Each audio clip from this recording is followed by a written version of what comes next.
Guys, welcome to Analytics Corner. I'm Dan, the Pom for Blue Abroad. I hope you're all doing very well.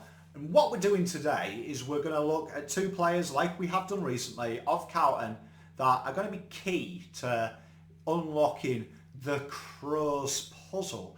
And the first guy I've picked out, I'm super excited about this, is a guy that I love and a lot of people love to hate, and that is Lockheed Pyke. For me, why Plowman is integral in this, and I think when he plays like he did last week, and he takes the smallest guy, the best small, the third forward, whatever you want to call him, for me, when he plays like that, he's one of the best third defenders in the competition.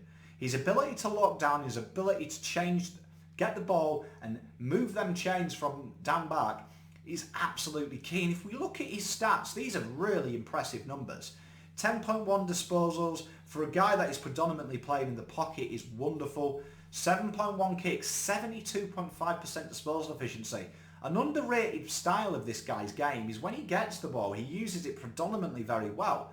Now I know like he has the occasional clanger, and it kind of, because of the nature of his position, he does make it look astronomically bad, because obviously if you turn it over in the defensive 50, inevitably it results in a goal. But they're really high numbers for a player in his position. 2.5 rebounds, 165 metres gained.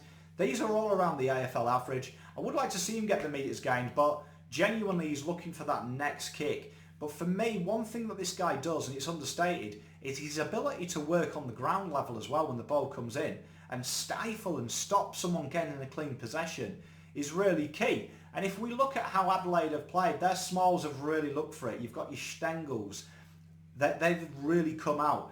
And for me, I reckon he'll take Stengel in this one. And I think that that's going to be key, because Stengel has been really, really key for them. He's really becoming evasive. He's really taken on kind of that Eddie Betts role for Adelaide. And he's a handful. He's a real handful.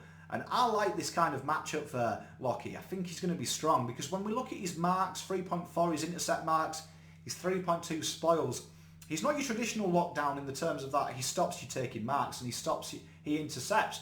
What he does is he stops you getting to the ball. His body work is absolutely phenomenal. He stifles, and he's really confident in an aerial battle, but he's equally as confident when the ball's on the ground. And that is traditionally when a smaller player absolutely towers a defender up. What I do get excited about though with him is his one-on-one percentage, 61% in his favour. That's real strong from someone that is not, is literally in that problem position.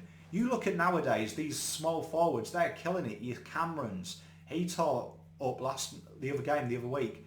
You look at someone like Papley, genuinely he tears a game up. Walters tore a game up last weekend. This guy always gets the toughest job in the comp, really. Them small forwards, they're crafty customers. They kick goals. Look at Liam Ryan last night. For me, he's got a big one here, because Stengel, McAdam, they've really started to come into it, looking to feed the forwards and kicking goals themselves. And it's the transitional work he does, his ability to use the ball well down back, to get it to the talented mids we've got. It's going to be a really key game for him here, Lockheed Pyke. And I'm expecting a big one for him, because I think this is where they look to hurt us in them back pockets, and it's going to be up to Plowman to stop that happening. The other guy that's going to have a handful on his hands is Ed Kerner. Now obviously I'd imagine he'll take one of the Crouch brothers. It's a tough one who you take, because both of them, I'd like to see him though more on Matt than Brad. I think Brad, genuinely when they've played Adelaide, he steps up against Cripper and looks to have that contested work where Matt's his mate on the outside. And for me, I think Ed is one of the most underrated players in the comp. And call it bold, but I don't think he'd be far away from All-Australian. You know, if you actually picked an All-Australian based on it playing, you'd want a tagger. This guy would be walk-up start. I don't think there is a better stopper in the comp. And I'll tell you for why. Look at his disposals, 19, 12.6 kicks, 6.4 handballs. It really suits the game style, his natural game style. He likes to kick, he likes to get the ball moving forward. He's got this uncanny knack of finding the pill and stopping someone else finding the pill. And for me, that is really an understated gift that Ed Kerner has. Goes at 58%, which is very good when you bear in mind how kick heavy he is. 308 metres gained. This is key. We talk about it nearly every analytics corner. Metres gained wins football matches. and he gets the ball going forward. He gets the ball going ahead of the ball into the forward line and to make something happen. The law of averages is kind of true with Carlton. The more inside 50s we have, the more likely we're going to kick a goal. And for me, this is something that I'd love to see Ed do. Try and find Sam Walsh a little bit more when you do get these balls, because it's no surprise that he has made 68% of our scoring shots have come from his boot. So he is a huge involvement in scoring involvement, and Ed Kerner really is the key to unlocking, I think, the inside 50s, finding the ball a little bit more, getting it to the more useful players. Contested possessions, 9, phenomenal, 7 ground ball gets. This guy is a beast in every sense of the word, because not only does he stop them playing, he gets his fair share of clearances for.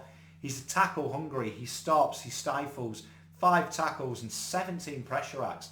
For me, Ed's going to have a big job, because when Matt Crouch gets a lot of cheap possessions, he starts to feed his team, and his team are very kind of like a solid basketball side. The more touches everyone gets, the better that nucleus works. And it's going to come out here where I think Matt Crouch's biggest weakness is his ability under pressure, and he's going to come under a lot of pressure. For me, I think he'll get a lot of the ball, Matt Crouch. He's one of them players that you can't tag, but he is one of them players that you can tag and affect his disposal efficiency, and that is where he'll come in, looking to stifle him with the second and third efforts, looking to lock it away and not allowing that easy ball out. They're my 2 guys I've picked. Please let me know, everyone, in the comments, what matchups are you looking forward to? Who's the danger men for them? Who are you looking to alleviate it? I think these 2 are going to be really key to the way that Teague plays and the way that we play when we're playing well. Look forward to reading your comments and replying to them as many as I can. See you next time. Pom out.